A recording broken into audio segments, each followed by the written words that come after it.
Welcome to episode 15 of Three Dudes Brews. Three Dudes Brews is our liquid journey into crafted deliciousness, an exploration into the various craft styles and appreciation to our own tastes and perspectives, and a celebration of the good people who bring this beautiful stuff to us.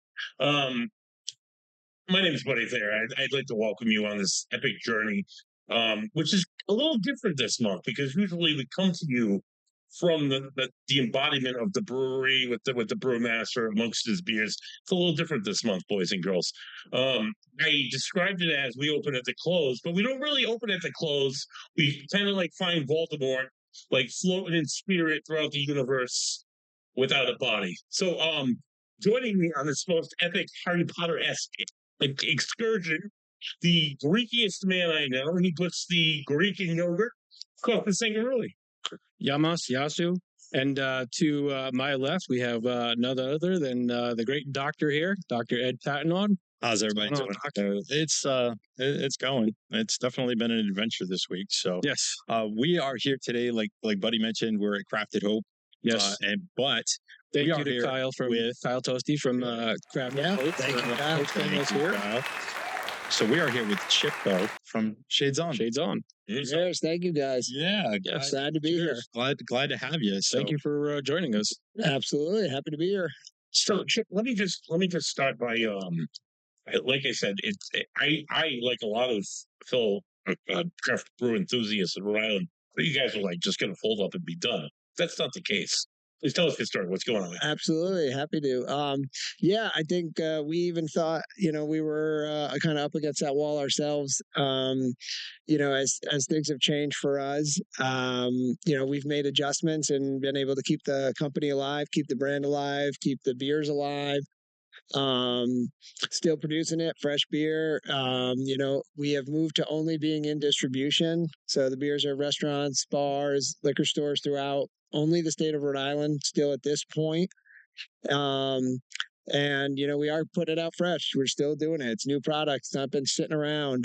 We did close up the tasting room, the brewing operation in West Kingston, where we started out of. We ran that for 7 years strong.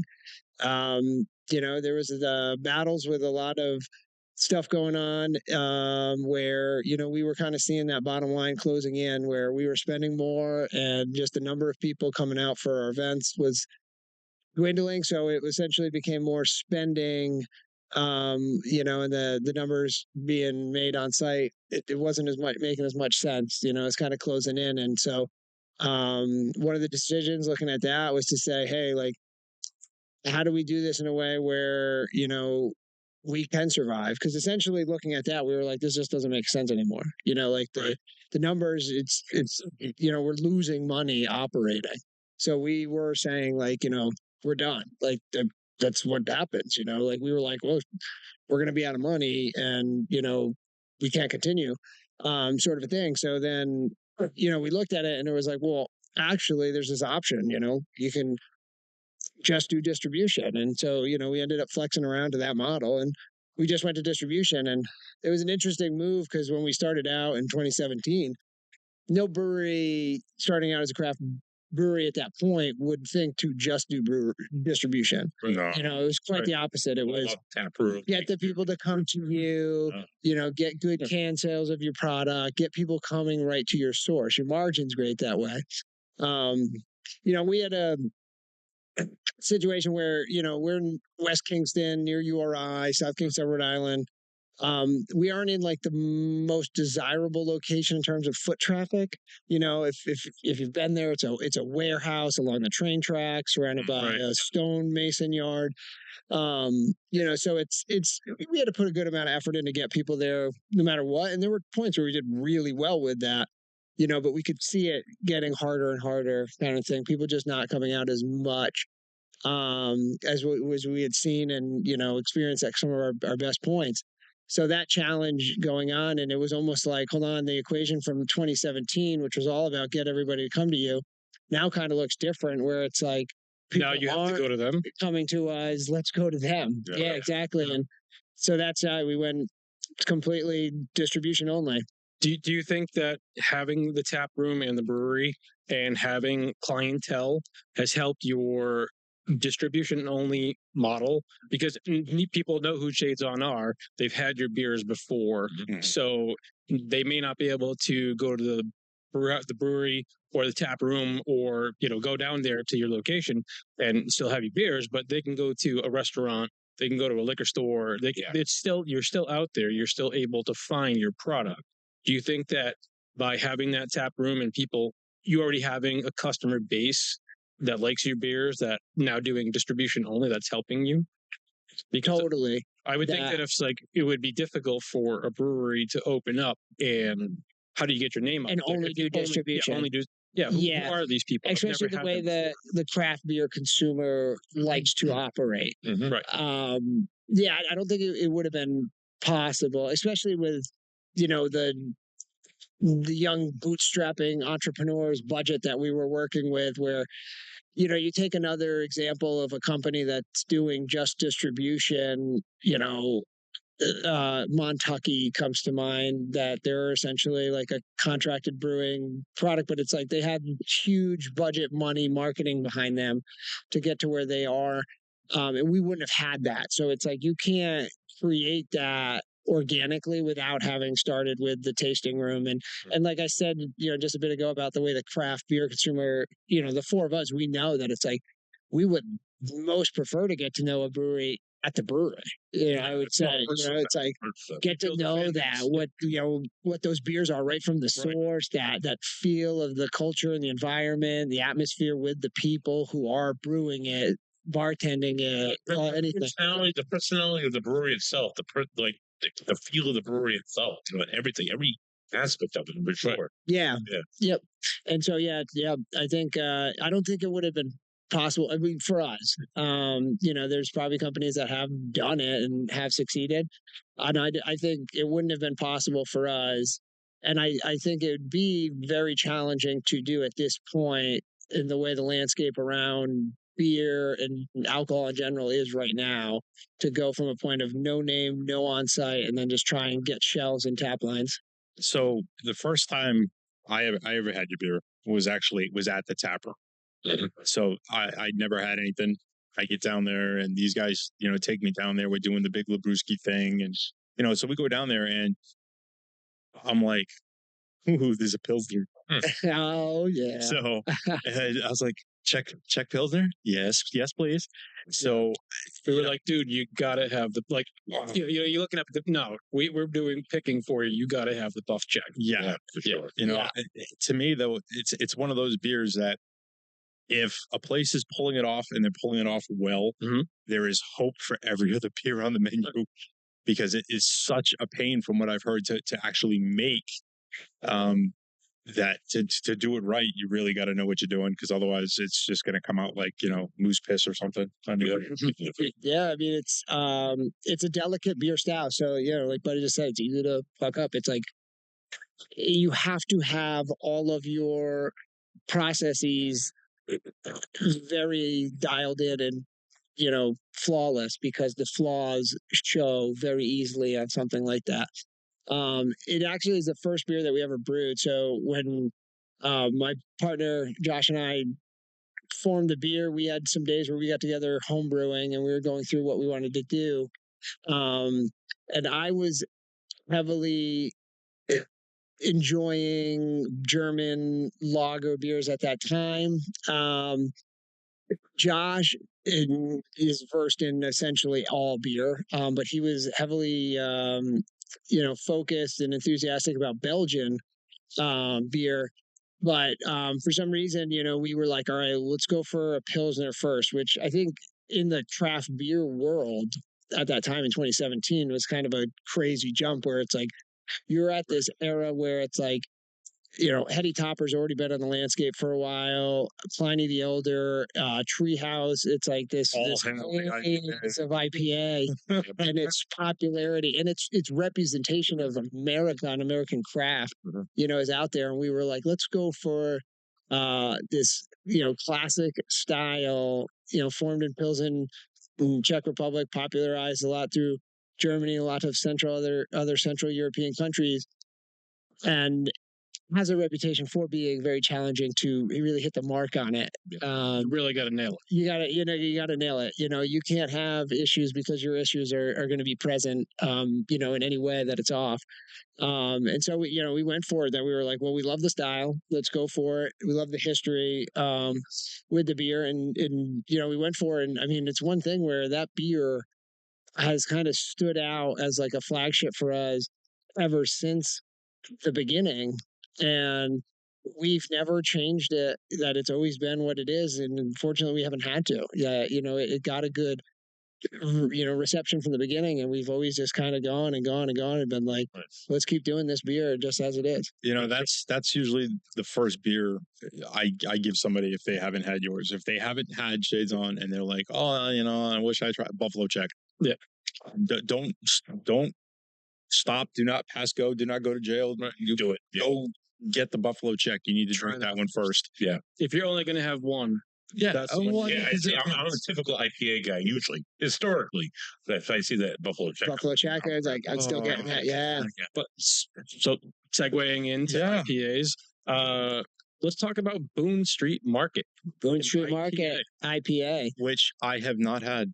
Oh, this is going to be the first sip of that. I haven't had it. So this one is fairly new for us in terms of introducing it.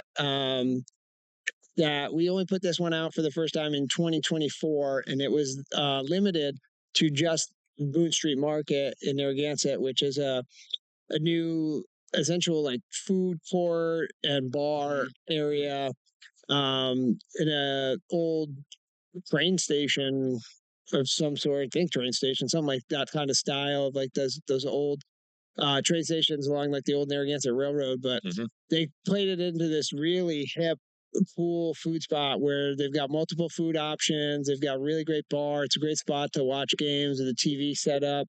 Good location near the Narragansett Pier.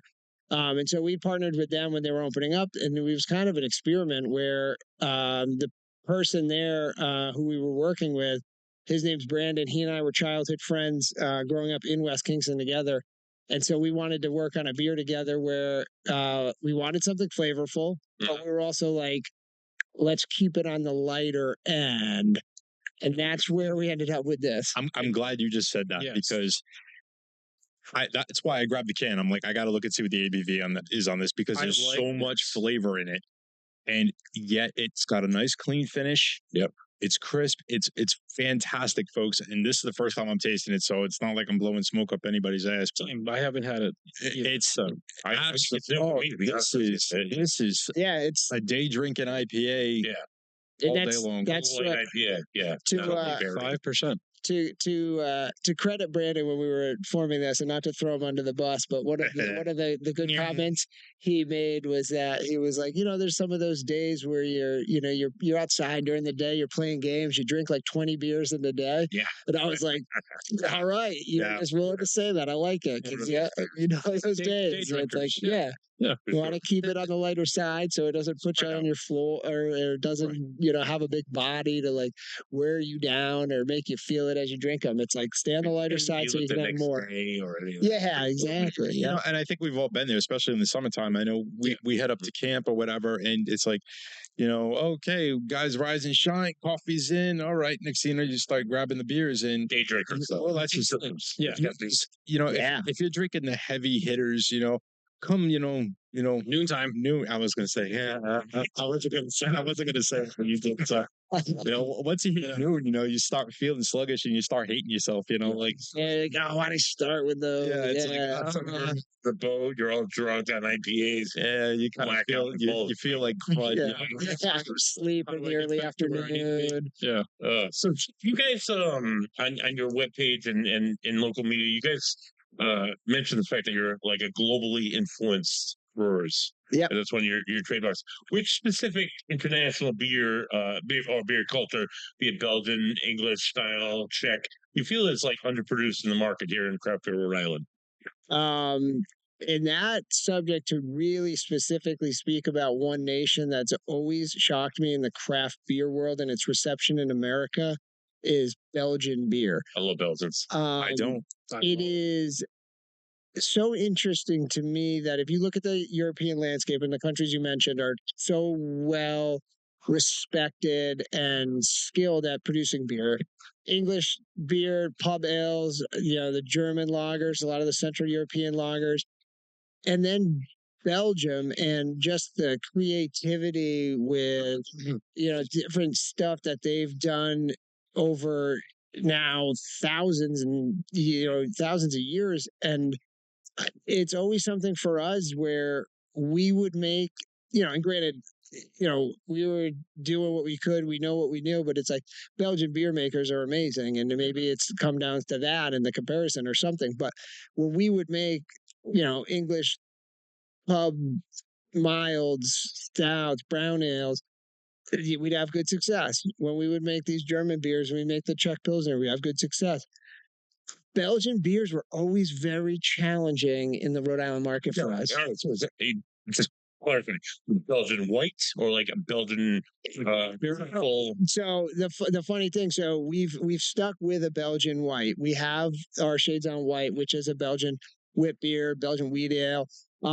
We have stuck with that one because that I say it's the most underrated beer we have. Mhm. That it is a fantastic, flavorful beer, and it does pretty well. So we do still have that one in the market, but in the whole range. So like we've done saisons, we've done multiple kinds of saisons, we've done a Belgian triple, we've done multiple quadruples, which is funny to me because the quadruples that we've done, and this is just like a crazy thing when you like look at so much of the craft beer, the Belgian quadruples we've do always get well rated. And so like their on tap scores good. If you go to Beer Advocate, anything, they always have good ratings, but we never see like the volume of movement, that would make us be able to do those more.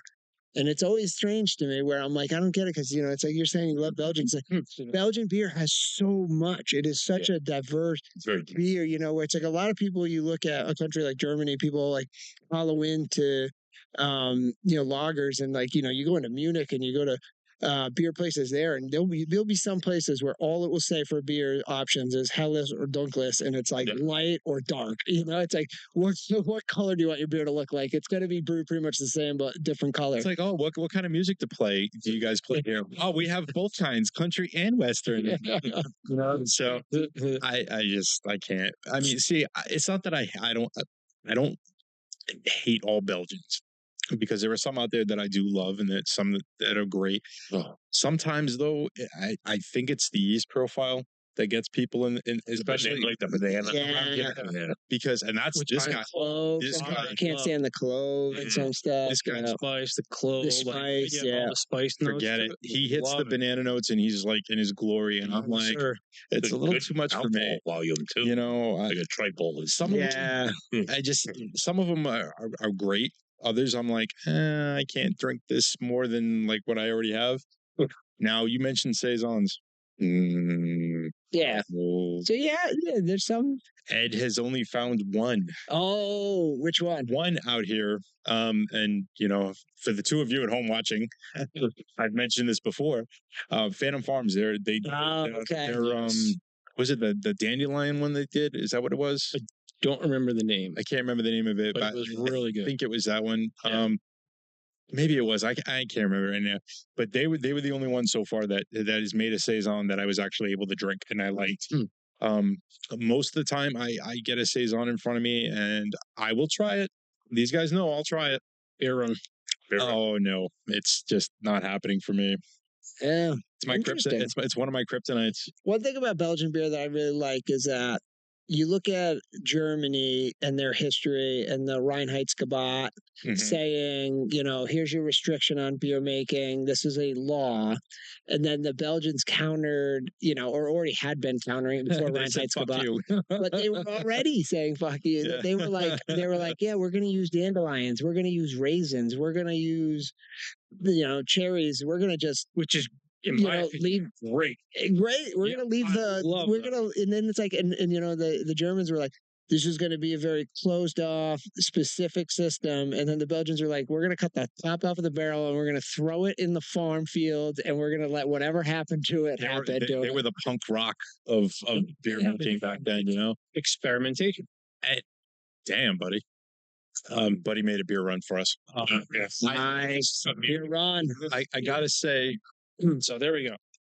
I think I just want to plug Nikki's Liquors because Yes. we're you can find Shaidzon on the shelves. I said they're great people down there. Boone Street IPA. We picked up Sea and Sand, the pale ale, and of course we have the Pils. last but not least, but the Czech Pils. Oh, That's the last, guys. I'm sorry. And they're not paying us to say this. They have awesome selection, great people, always friendly. They know what the hell they're talking about. For sure. And they will try to get you anything and everything they can. So But pause for a second. Look at it's still there. I know it's still there. and it's still got the lacing on the glass. It gets very exciting about those types good of lacing. Yeah. Yeah. Oh, yes. Shine for the glassware as well. So credit to Craft Hope and Yeah. maintain good clean glass. But yeah, that is good looking lacing. Your IPA was not like a big, huge, massive. It wasn't a double or triple. It wasn't like a big, huge, massive hop bomb. I don't like hop bombs. Like I just can't do like a heady topper or like sip of sunshine. Right. Like no, like my head just wants to explode Mhm. if I and I'm like I can't do it. I But love that. dude, I've come around. like he has come around to some of the lighter stuff. Cream ales. I would have never drank a Pilsner. I went up to, I came here with a friend of mine, picked him up at the airport. I've made fun of this guy for years for drinking light beers. And I ordered a Pilsner. He's like, he almost fell out of his stool. He's like, dude, are you saying you're drinking a Pilsner? Like, this is so delicious. Like, I've had an awakening. The show has brought me an education that I would have never had before. And that's kind of the purpose of this exercise is so that That's why we can do it. try different things and point out different things. And the fact that I would not like if I went to a store and I was going to purchase something, I would never look at an IPA. But now that we've experienced all the different breweries and I've had something that, okay, it's not going to be a heady topper. It's not going to be a sip of sunshine. It's not going to be a punch in the face with all these hops. Like, okay, this is doable. And like you had that experience with, Providence Brewing and the cream ales and you had the Saison from there's You got to try things. My own ignorance, probably. I just associated cream ale with cream soda from the yacht club, and I thought it was terrible. I would never drink some shit like It is a strange sounding beer style when you but it's something mix what it is. Oh, yeah, I it's do love a cream wonderful. ale. Yeah. I love a good cream ale, but it's like, you got to find a good one. And that's the thing is like, it's out there. You just have to find it. So try everything. Yes. Have an open mind. Try everything because you And if don't you- know which one you if you try Genesee, don't think that that's the end of the cream ale. It's not a good representation of cream ale. Oh, That is so certain. everybody needs. Yeah. So I just can't. I can't. So let me ask you. Personally, I know. Which we'll get to. You're not drinking these days anymore. I'm not. We're gonna get So Yeah. we'll get to that. That's fantastic. And sucks at the same time, but that's okay. But I got to ask you though, what is your favorite style to drink? Just if you could drink one. one beer. We're gonna say it. We're gonna say it, folks. He's gonna pick his favorite kid. Yeah. Okay. I'll do that with my children too if you ask that question. It's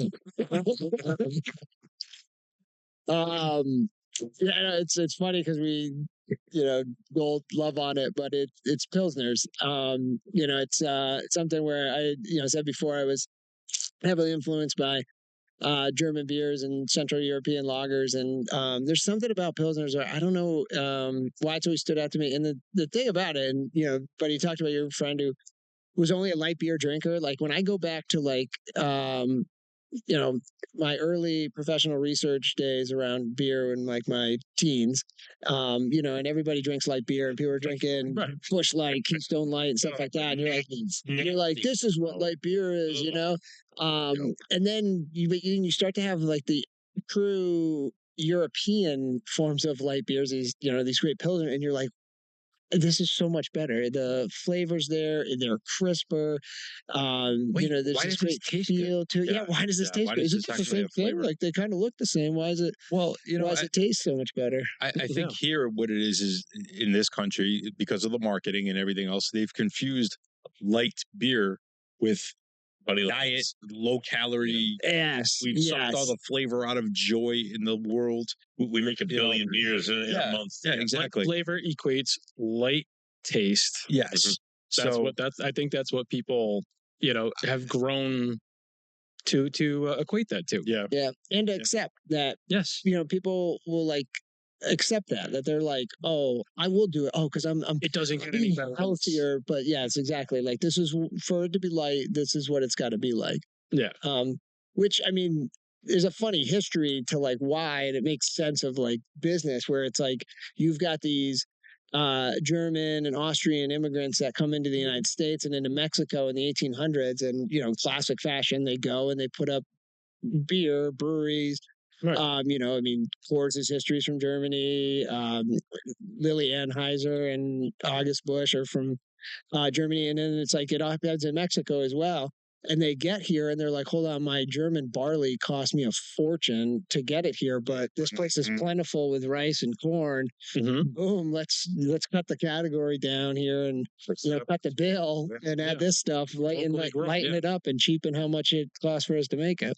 So I'm not ashamed to say that for the longest time, all I drank was Budweiser's. Oh yeah. Everybody's got to start somewhere. Hey, listen, you got to start somewhere. No, I come from a Bud Light family. So at least they weren't Bud Lights, but at least they were Budweiser's. But I found that they gave me headaches. Yeah. I don't know what it is in their brewing process, if the rice or what, I don't know what it is that they're doing, but I end up with like a wicked headache after like the second or third beer. For sure. Yeah. And I'm just like, I can't do this anymore. If you were to drink as many Heinekens, you wouldn't experience that. Yeah. No. I mean, I don't know specifically. It's like, weird. I don't know what it is. what the response is. Yeah. Could be me. It could be God only knows. It's like but spurring a further dehydration or something that causes a worse headache. Yeah, I don't know. But it's funny that. Sorry, buddy. I didn't mean to cut you off. It's funny how you mentioned, the cost of getting materials and getting things here, so everybody would start to use what they had. It's kind of the same way with the Italians, where this is how we got a lot of the Italian American food that we have. Is that they got here and they were like, meat's plentiful, meat's regularly available. Hell, let's make massive meatballs. Let's throw them on everything else. So it's just how things went.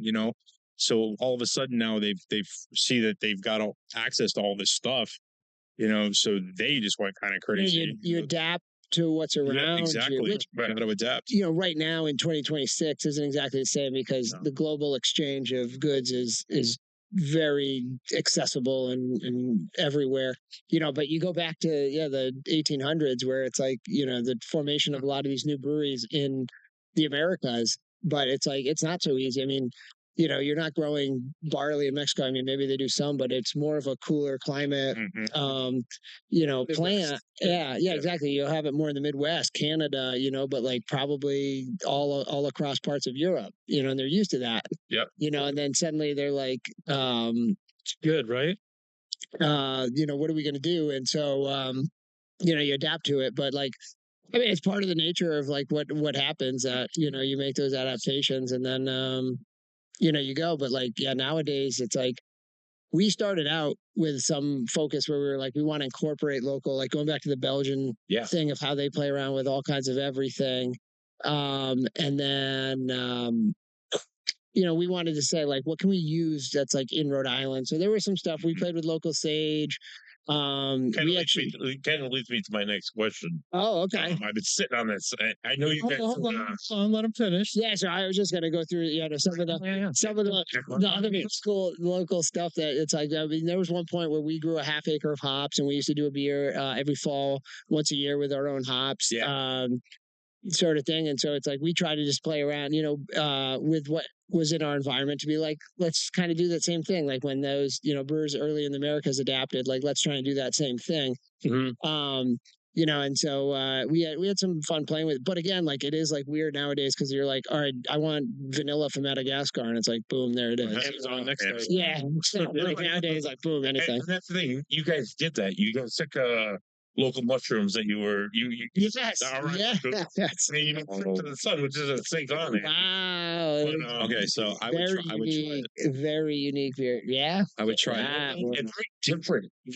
that was a very different beer, and that was a very different thing. So when you make beer, the federal government regulates you through the Tax and Trade Bureau, and they have a list where it's like, you know, everything that you can use without having to submit a formula. And it's pretty much most things that, you know, you would consume, fruits, grains, you know, different Hops. you know, yeah, well, yeah, like so all the grains and hops, but like, you know, any adjunct stuff, usually it's on there, but mushrooms are not. So we had to submit a formula to be like, all right, we're about to use, you know, several pounds of chanterelle mushrooms in a beer.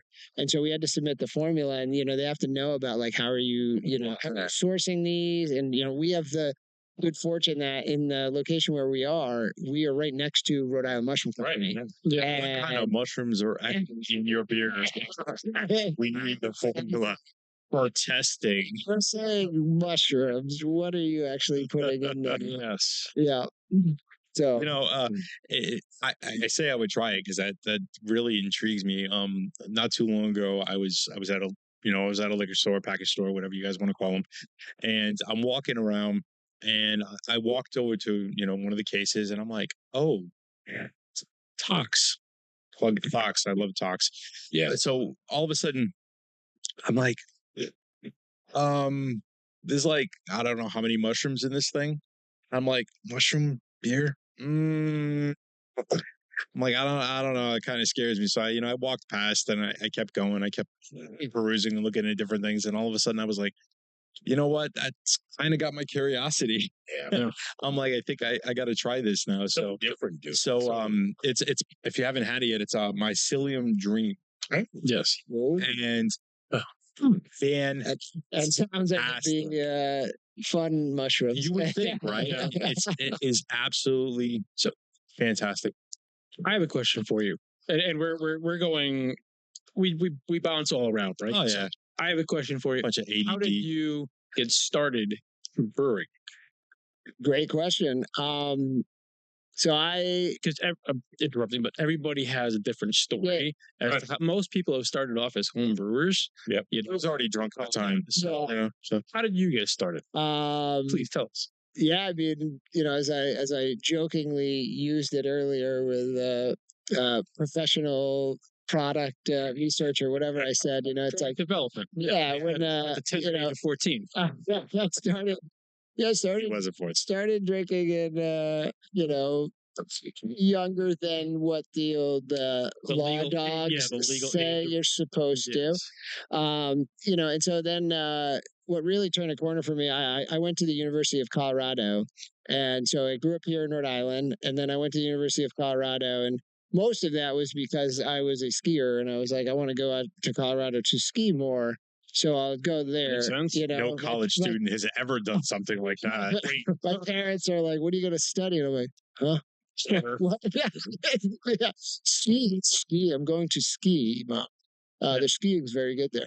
And then got out there, and the crazy thing about Colorado from Rhode Island is, you know, if I went to a party in Rhode Island, this is 2004, you know, someone's giving me Keystone Light or Miller Light or you know something like that, Nice. and Boulder, Colorado, you'd go to a party and someone would be like, "This is Sunshine Wheat beer. This is 90 shillings Scotch ale," and you're like, Yeah. Wait a minute. Oh. There's more beers out there than What Budweiser, is the Coors, this? the cheapest options in the the package Michelob. store. Yeah, where it's like, and it was like reasonable pricing for these things. You know, people would get tags of it, and you know, you have it at parties, and I'm like, man, people are drinking these like exotic beers.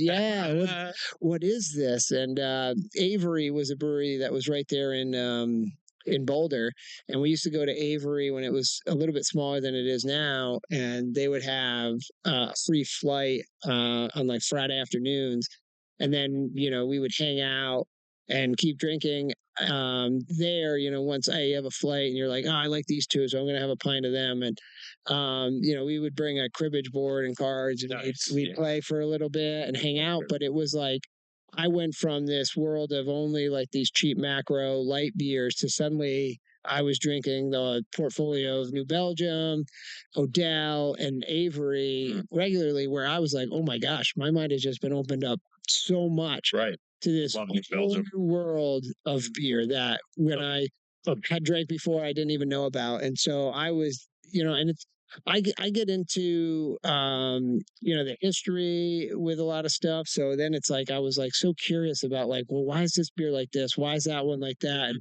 where did it come from? What's it influenced by? And so I just developed this curiosity, and it would still then be a number of years before I did any brewing. But I was reading about all this stuff, or which back then was actual like hard copy books and stuff, where it's like I read Sam Calagione's Brewing Up a Business. I read some of the works of Garrett Oliver, who was the brewmaster at Brooklyn Brewery. Awesome brewery. So it's like Michael Jackson, who is a beer writer, not the pop star. And some of this stuff. So it's like I started like developing this, this great curiosity, and maybe 10 years goes by from that point, and I was like, all right, I'm gonna jump into the home brewing.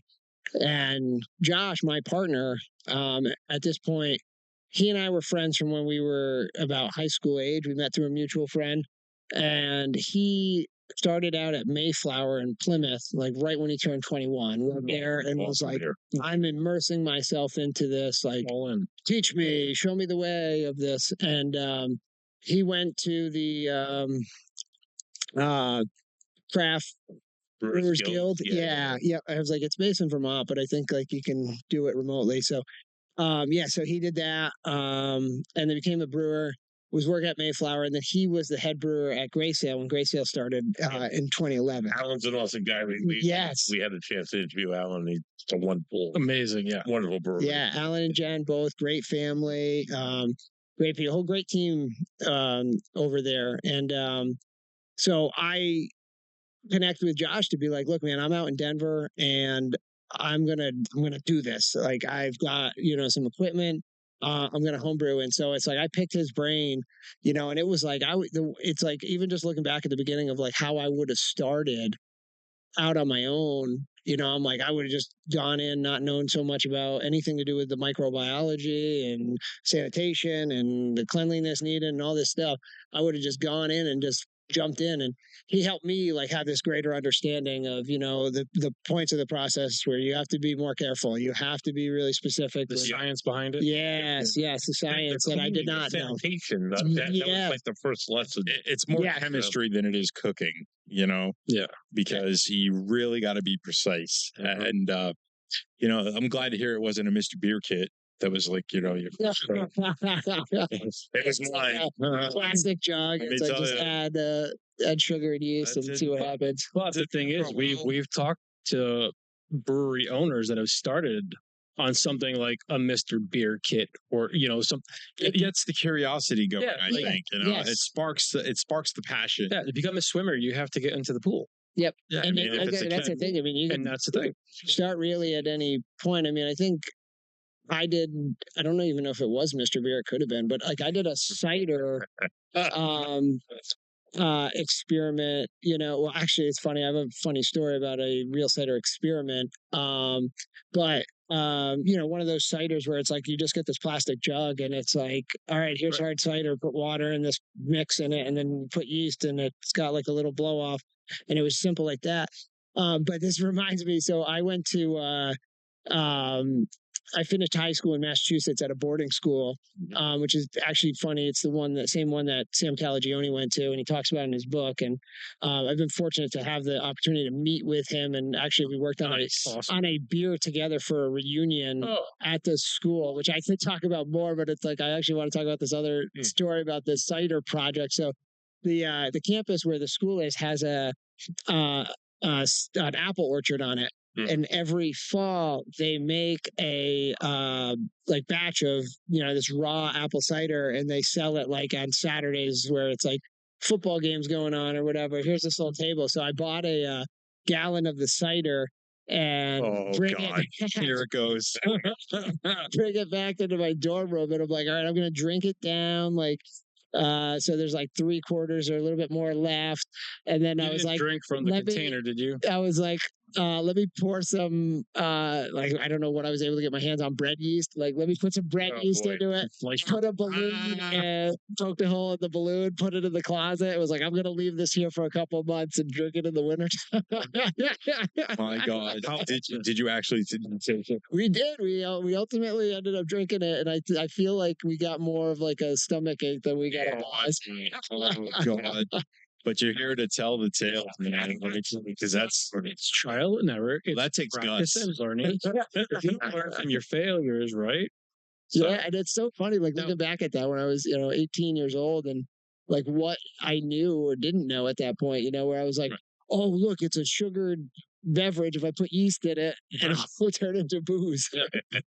Grab a couple packets of instant. Probably throwing instant yeast in there. I was like, this isn't doing anything. We're except not making making pizza my today. We're stomach making, rumble. cider. I have another question for you. So you're down. Your location was down in West Kingston, right? Yeah. And you had that location for years.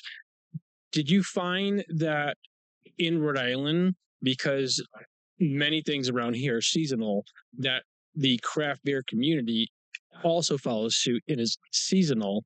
Where because I've been to that location in the summertime and it's been packed.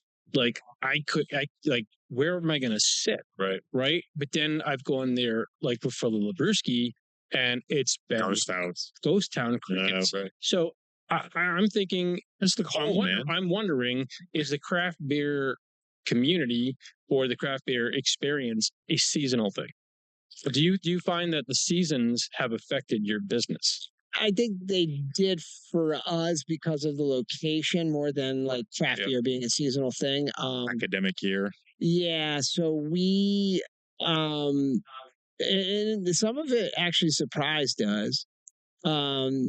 So we opened in November. We have this great opening, and then we go into the winter of South County, and we're like, "Oh man, this is hard."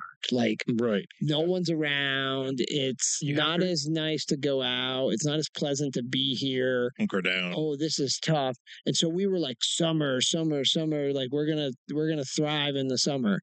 Some years, July would be our absolute worst month of the year. You're not the only brewer that we've recently spoken to that has said the same thing because everybody's at the beach. because of the beach. This is Rhode Island. That's what our whole thing was like. The beach. We were up against the beach, boats, camping trips, vacations, vacations out of town. Yeah, The university where all the kids are not in school. And that's the other thing, like you said, URI's out of season, so they're out of school. So the peak for us was May and June, September and October. I was going to say September, fall. January, February were very, very tough. But we would have some of our biggest days of the year on URI basketball home games. And the pre or post party from those would like make those months. Like we would have these awesome, busy days, but mostly it was restricted to inside where we had this great big beer garden.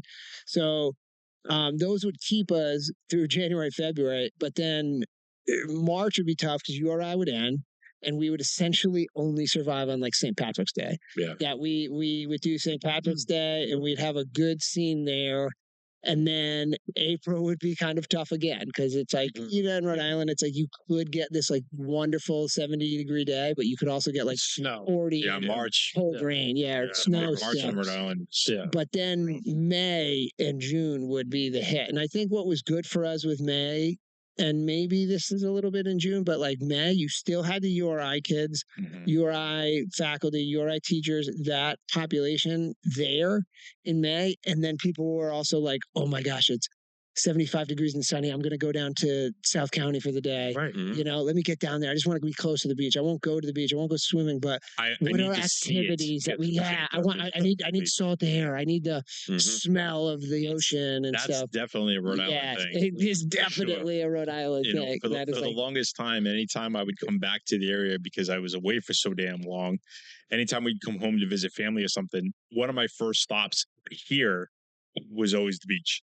yeah. I'm like, I need to. Well, I mean, because I was living in Nebraska and Missouri for Yeah, if the you longest go time. inland So like that, yeah, I'm like, I'm landlocked, and they're like, oh, you can go to the lake. I'm like, it's not the same. Yeah, I'm like, Yeah, you don't understand. they It's not have the same. they have lakes there. They Yeah, don't I'm have like, the ocean there. yeah, Yeah, I'm like, it's not the same. It's not the definitely. same. Yeah. So, You know?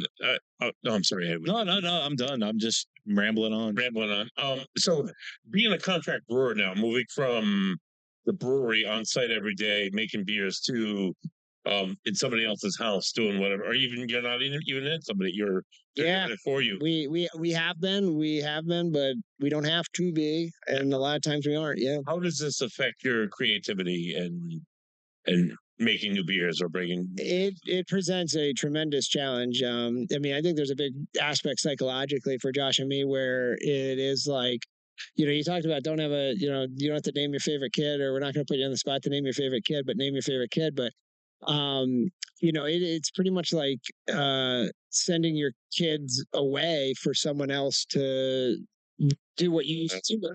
I would be like, why is this other guy taking my kid to soccer practice now? And you're like, Why is he they calling need to him be- daddy? What?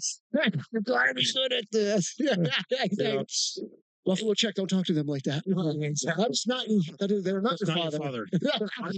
father. Yeah, I'm sure one of the biggest concerns has got to be consistency and quality, though. Yeah. Absolutely. Yeah. It's got to be one of the biggest concerns. Yeah, consistency and quality. I mean, just using the same stuff where it's like, all right, here's our recipe. Here's everything about our process. Here's what our equipment was like that we worked on.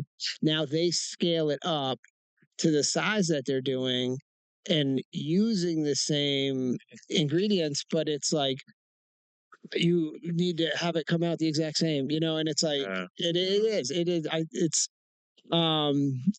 always nerve-wracking. That I think it's one of those things that, like, if Well, you you're want putting a lot something of trust in their done, you do hands. it yourself, and it is like, you don't have that anymore. So you put a lot of trust in You someone's are hands. trusting somebody else with your kids. Yes, Right. yes, exactly. It is like that. Yeah, It's your company, it's your business, it's your name. People are going to associate you and Shaidzon with you, and you're giving somebody else that's whatever, the privilege or whatever, that trust to make the product that represents you. So It's that's a lot of faith. That takes a lot. It is. I would think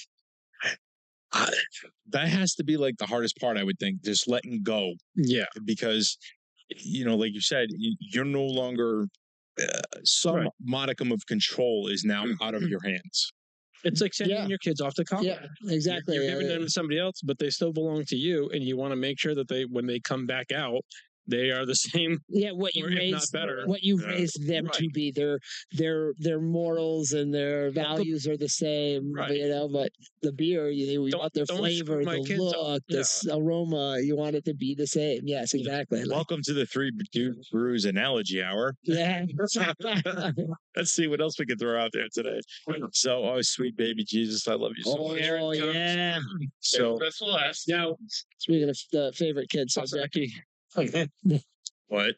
It's a pasaki. I don't speak Greek. It's actually Spanish, but Oh, well, yeah, okay. No, I don't speak pass it here. Spanish either. Pass it here, homie. Yeah, moving So, on. Asaki. So, listen, I know enough Spanish to get my face slapped. Donde estas cervezas? Okay. Right here, Ed. Two things.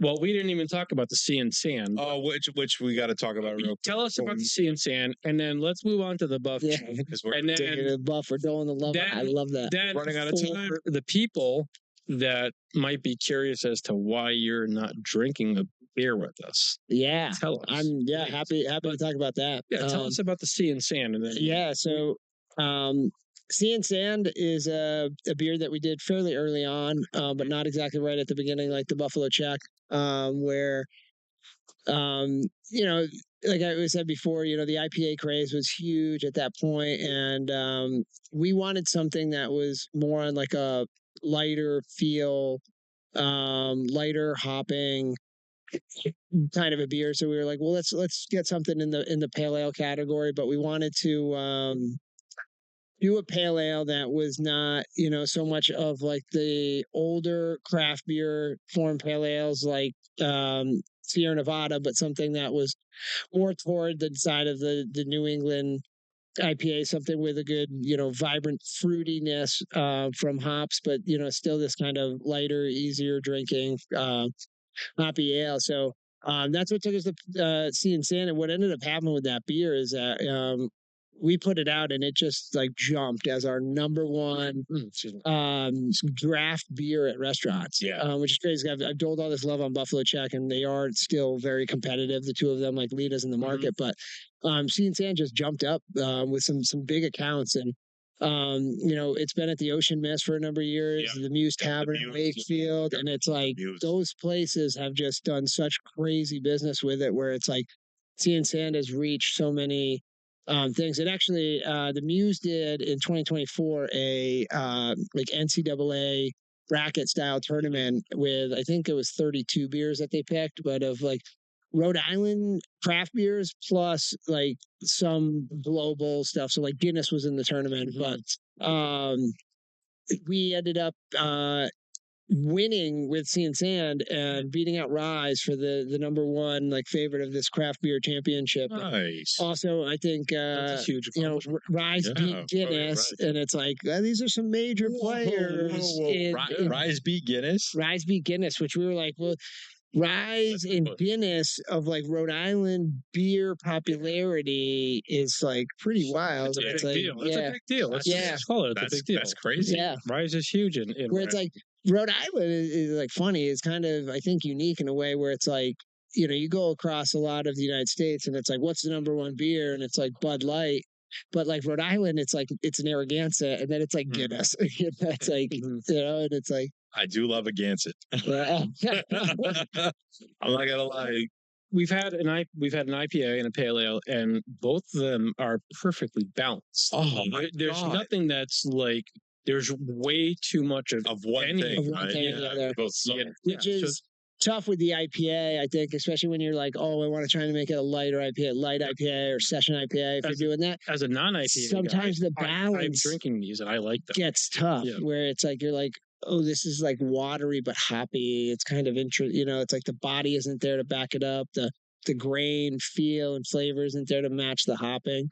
So yeah, I appreciate you saying that. Where it's like that one, we definitely had to play around and try and really like knock that down. Where it's like let's get that balance. Where I mean, to me, balance is huge. Where it's like if you're gonna have a hoppy beer, it can't overwhelm everything else. Like it has to balance with like the grain and what the whole feel of the beer is. I don't think that there are some breweries out there. I don't think they feel the same way. They don't. Looking for, they're looking for a haymaker.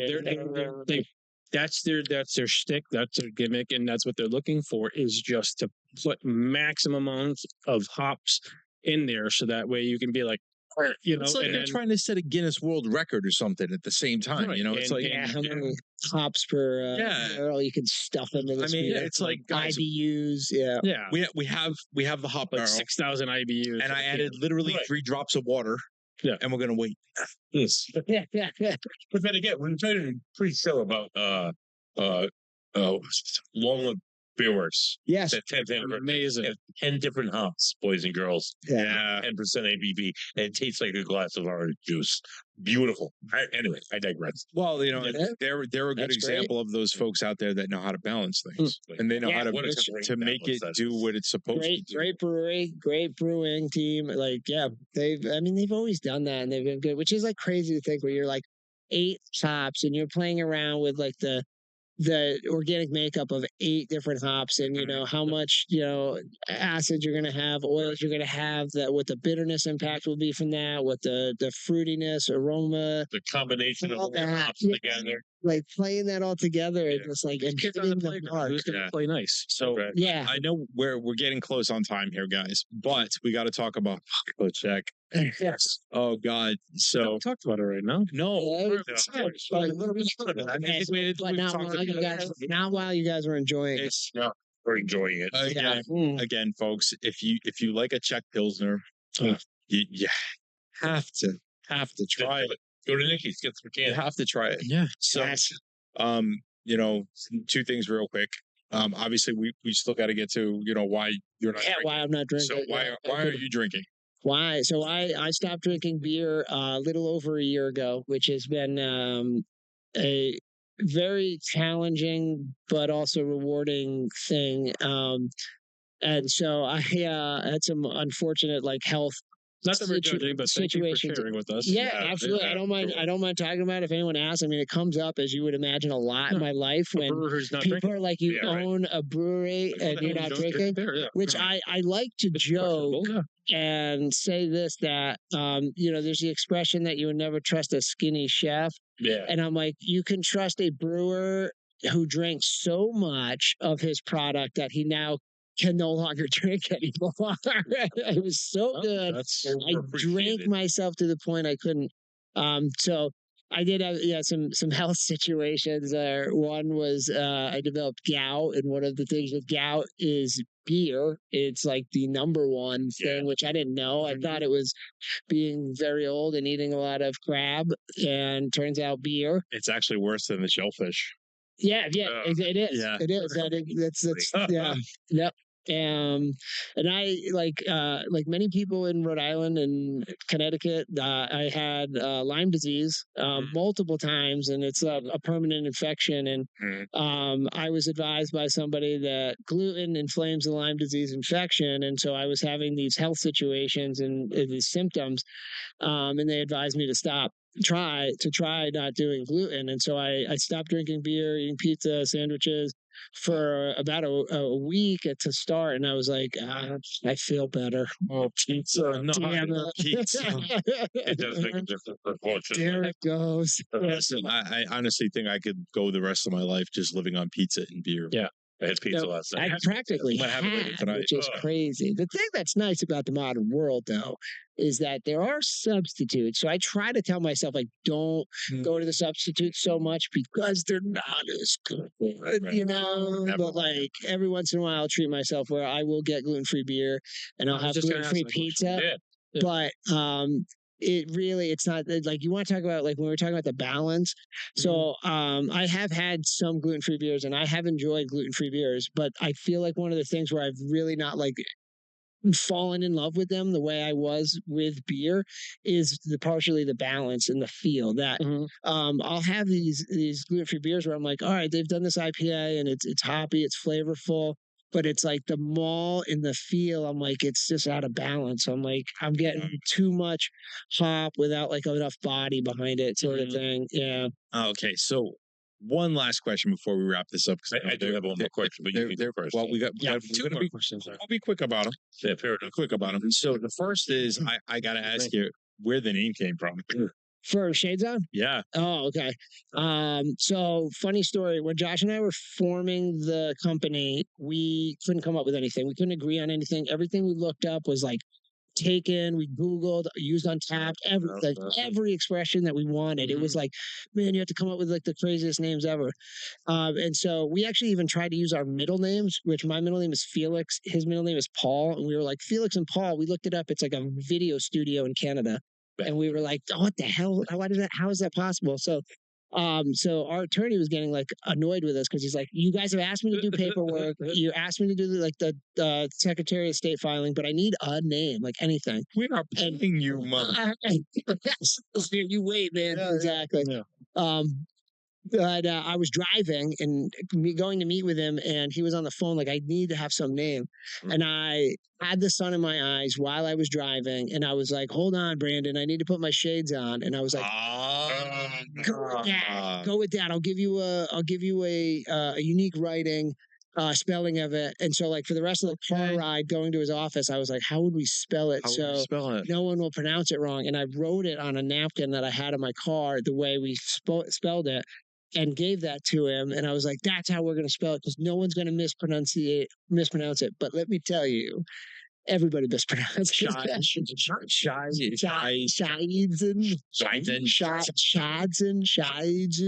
Oh, I can't. Yeah. So Shaidzon. That's what I like. it's right there. Don't you know what the second vowel does to the first vowel? No, I blame our education. Yeah, exactly. People are shy. It's cursive, and that's right the beginning of it. So, buddy, what's your last Yeah, what question? do you got, So- buddy? We have so many breweries in Rhode Island. So many we see, unfortunately, closing down recently, and others rising in the ashes of those former breweries.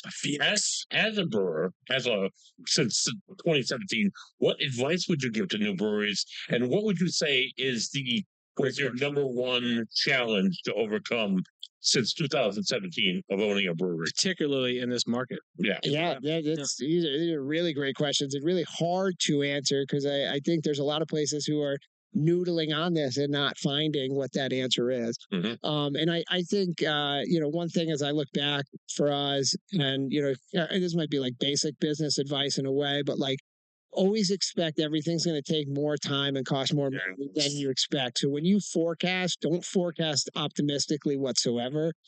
Put something optimistic, but then also practical, and then even worse than that. And that, unfortunately, is like what reality may look like. It might not, but you need to really be prepared because it was like, I mean, there was so much stuff along the way where we would make little improvements for the beer garden, and we were like, we thought this was going to cost $6,000, and we're getting like a bill, and it's like 20 grand or something, stuff like that would happen, and you're like, well, that just changed, the next 3 months for us with a budget, Totally get that. and stuff like that. So it's like, carefully plan and find and budget. I think that's one of the things. Like we started out, one thing I would say going back to do again would be having a stricter budget to say like this is spending that can go to each area, where we were kind of free shooting a lot of stuff to be like what's going to work. So we would say like, oh, let's book all this music, let's put money to this marketing wise, let's